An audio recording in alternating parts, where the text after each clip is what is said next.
وأصحابك يا نور الله.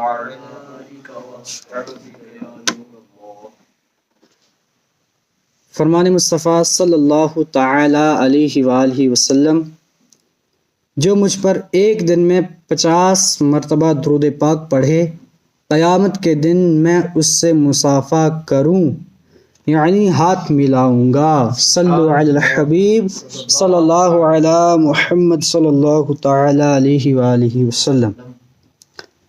پیاری پر اسلام بھائیوں، جب کبھی مسجد میں داخل ہوں تو اعتکاف کی نیت کر لیجئے۔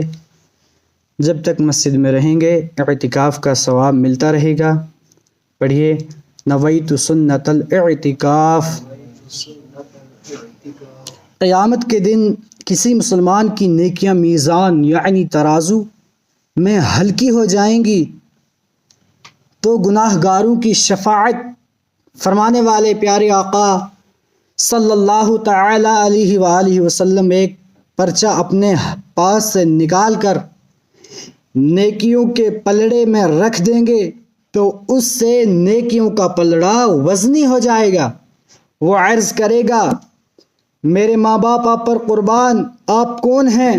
حضور صلی اللہ تعالی علیہ وآلہ وسلم فرمائیں گے، میں تیرا نبی محمد الرسول اللہ صلی اللہ تعالی علیہ وآلہ وسلم ہوں، اور یہ تیرا وہ درود ہے جو تو نے مجھ پر دنیا میں بھیجا تھا۔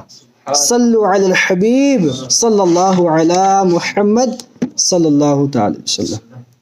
خشوع کے معنی: دل کا وہ فعل اور ظاہری اعضاء یعنی ہاتھ پاؤں کا عمل جو دکھے۔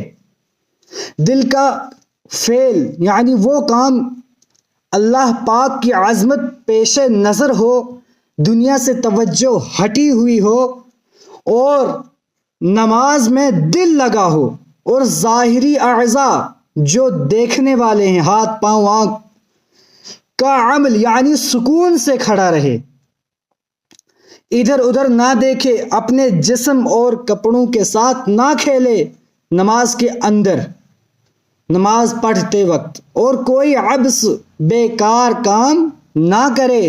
علامہ بدر الدین عینی رحمۃ اللہ علیہ فرماتے ہیں، نماز میں خشوع مستحب ہے۔ میرے آقا اعلی حضرت رحمۃ اللہ علیہ لکھتے ہیں، نماز کا کمال، نماز کا نور، نماز کی خوبی فہم و تدبر حضور قلب یعنی خشوع پر ہے۔ مطلب یہ کہ اعلیٰ درجے کی نماز وہ ہے جو خشوع کے ساتھ ادا کی جائے۔ اللہ تبارک و تعالی قرآن کریم سورۃ المؤمنون کی آیت نمبر 1 اور 2 میں ارشاد فرماتا ہے، ترجمہ کنز الایمان، بے شک مراد کو پہنچے ایمان والے جو اپنی نماز میں گڑ گڑاتے ہیں۔ تفسیر صراط الجنان۔ اس آیت میں ایمان والوں کی بشارت یعنی خوشخبری دی گئی ہے کہ بے شک وہ اللہ پاک کے فضل سے اپنے مقصد میں کامیاب ہو گئے اور ہمیشہ کے لیے جنت میں داخل ہو کر ہر ناپسندیدہ چیز سے نجات پائیں گے۔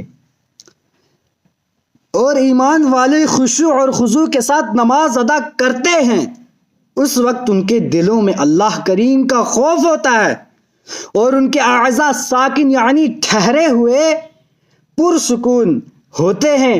تابعی بزرگ حضرت سیدنا مسلم بن یسار رحمۃ اللہ علیہ اس قدر توجہ کے ساتھ نماز پڑھتے کہ اپنے آس پاس کی کچھ بھی خبر نہ ہوتی۔ ایک بار تمام نماز میں مشغول تھے کہ قریب آگ بھڑک اٹھی، لیکن آپ کو احساس تک نہ ہوا حتیٰ کہ آگ بجھا دی گئی۔ صحابہ کرام اور صحابیہ ام المؤمنین حضرت سیدتنا عائشہ صدیقہ رضی اللہ تعالی عنہا فرماتی ہیں، سرکار مدینہ صلی اللہ تعالی علیہ وآلہ وسلم ہم سے اور ہم آپ سے گفتگو کر رہے ہوتے، لیکن جب نماز کا وقت ہوتا تو ہم ایسے ہو جاتے گویا آپ ہمیں نہیں پہچانتے اور ہم آپ کو نہیں پہچانتے۔ امیر المؤمنین حضرت سیدنا صدیق اکبر رضی اللہ عنہ نماز میں ایسے ہوتے گویا گڑی ہوئی میخ ہیں، جیسے زمین میں یا لکڑی کے اندر جو میخ ڈالتے ہیں، اس حساب سے کہ نماز میں نہ ہلنا، نہ کوئی کلام، نہ کوئی کچھ، صرف یاد الہی مشغول۔ بعض صحابہ کرام علیہم رضوان رکوع میں اتنے پرسکون ہوتے کہ ان پر چیٹیاں بیٹھ کر جاتی گویا وہ جمادات یعنی بے جان چیزوں میں سے ہیں۔ حکایت، بعض صحابہ کرام علیہم رضوان فرماتے ہیں بروز قیامت جو لوگ نماز والی حیت یعنی کیفیت میں اٹھائے جائیں گے، یعنی نماز میں جس کو جتنا اطمینان و سکون حاصل ہوتا ہے اسی کے مطابق اس کا حشر یعنی اٹھایا جانا ہوگا۔ اللہ پاک ایسی نماز کی طرف نظر نہیں فرماتا جس میں بندہ اپنے جسم کے ساتھ دل کو حاضر نہ کرے۔ ہم نماز پڑھ رہے ہیں، ہمارا دل ہو دکانوں میں، ہمارا دل ہو گاڑیوں میں، مطلب اور چیزوں میں، نماز کے علاوہ کہیں بھی ہو، تو کیا فرمایا اللہ پاک اس دل اور اس بندے کی طرف ہی، نمازی کی طرف نظر نہیں فرماتا ہے جو اپنا دل کہیں اور رکھے اور نماز ادا کر رہا ہو۔ پھر حضرت سیدنا سعید تنوخی رحمۃ اللہ علیہ جب نماز پڑھتے تو اس قدر روتے کہ رخسار یعنی گال سے داڑھی پر مسلسل آنسو گرتے رہتے۔ کیا نماز تھی ان صحابہ کرام کی، اولیاء اللہ کی، کیا خوف تھا اللہ کا۔ اللہ ہمارے حال پر رحم فرمائے۔ نماز میں خشوع ظاہری بھی ہوتا ہے اور باطنی بھی۔ ظاہری خشوع یہ ہے کہ نماز کے آداب کی مکمل رعایت کی جائے، مثلا نظر جائے نماز سے باہر نہ جائے اور آنکھ کے کنارے سے کسی طرف نہ دیکھیے، آسمان کی طرف نظر نہ اٹھائے، کوئی عبث و بیکار کام نہ کرے نماز کے اندر، کوئی کپڑا شانوں یعنی کندھوں پر اس طرح نہ لٹکائے کہ اس کے دونوں کنارے لٹکتے رہیں۔ اس طریقے سے بھی نماز نہیں ہوگی، یہ دونوں نیچے کو رکھے تو لٹکتے ہوں۔ ہاں اگر ایک کنارہ دوسرے کندھے پر ڈال دیا جائے، دوسرا لٹک رہا ہے، ایک لٹک رہا ہے تو حرج نہیں۔ انگلیاں نہ چٹکائے نماز کے اندر، اب کچھ کی خود چٹکتی ہے وہ عذر نہیں مانا جائے گا، خود نہ چٹکائے، نماز نہیں ہوگی۔